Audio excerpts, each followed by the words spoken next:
Welcome to Swamit media.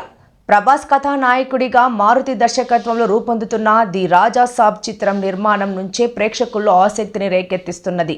కల్కి వంటి block buster hit తర్వాత ప్రభాస్ నుంచి రానున్న సినిమా ఇదే కావడంతో భారీ హైప్ నెలకొని ఉంది. మే 16న ఈ సినిమా ప్రేక్షకుల ముందుకు రానుంది.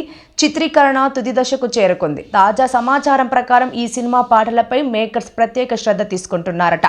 ఒక్కో పాటను ప్రత్యేకమైన థీమ్లో తీర్చిదిద్దబోతున్నట్లు తెలిసింది. కథనుకు అనుగుణంగా చక్కటి మెలోడీస్తో పాటు మా సాంగ్స్ కు కూడా చోటుందట. భారీ హంగులతో వైవిధ్యమైన కొరియోగ్రఫీతో ప్రపంచంలోని అద్భుతమైన లొకేషన్లలో ఈ పాటలను తెరకెక్కించేందుకు సన్నాహాలు చేస్తున్నారని తెలిసింది. ఇటీవల ప్రభాస్ స్వల్పంగా గాయపడడంతో షూటింగ్ కు విరామం తీసుకుంటున్నారు. త్వరలో ఆయన సెట్లోకి అడుగు పెడతారని, మార్చిలోగా సినిమాను పూర్తి చేసే లక్ష్యంతో చిత్ర బృందం పనిచేస్తున్నదని చెబుతున్నారు. హర్రర్ కామెడీ ఎంటర్టైనర్ గా తెరకెక్కిస్తున్న ఈ చిత్రానికి తమన్ సంగీతం అందిస్తున్నారు. పీపుల్ మీడియా ఫ్యాక్టరీ పతాకంపై టీజీ విశ్వప్రసాద్ నిర్మిస్తున్నారు.